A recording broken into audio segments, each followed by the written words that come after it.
Hey, what's up guys? Welcome to Coding with Thiago.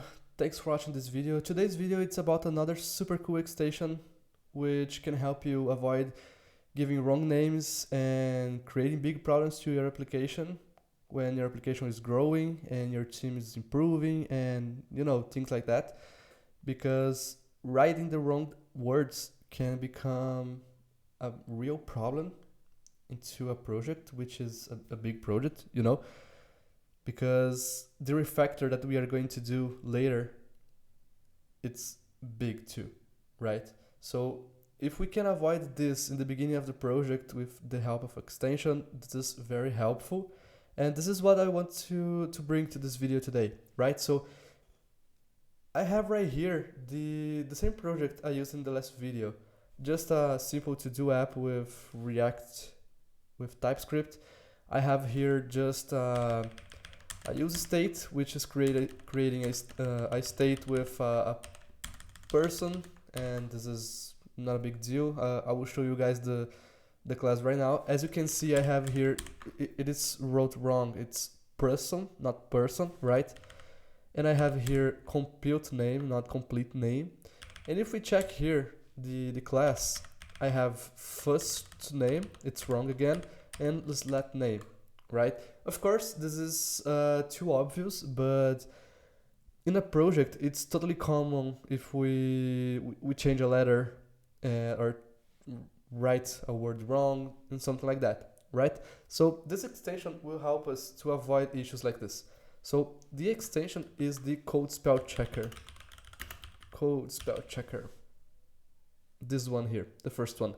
Of course, we are going to install the English version, but we also have the version for another language, right? So we have Spanish, Brazilian Portuguese, Russian, German, and etc.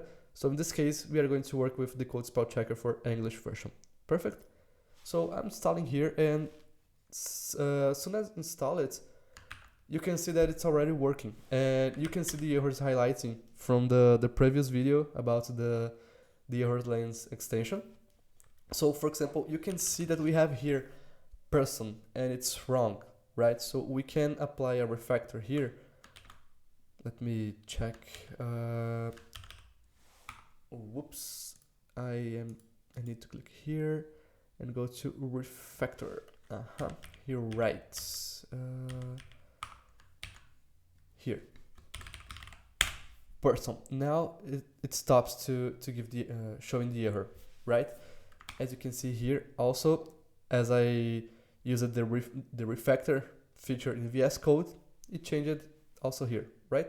So we have this fixed, and if we come here again, first name, it should be first name and last name. Okay, we didn't change nothing here because we don't use that properties here.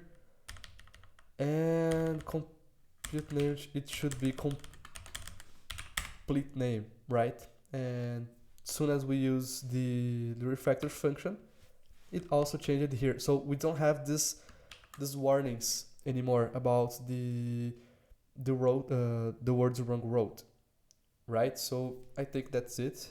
So this is a really helpful extension. I super recommend you to install this extension. It will help you a lot during your project development, right? So that's it, guys. I hope you enjoyed this video, and see you in the next video for the next VS Code extension to improve our VS Code environment, right? So that's it. Thank you, guys. Bye.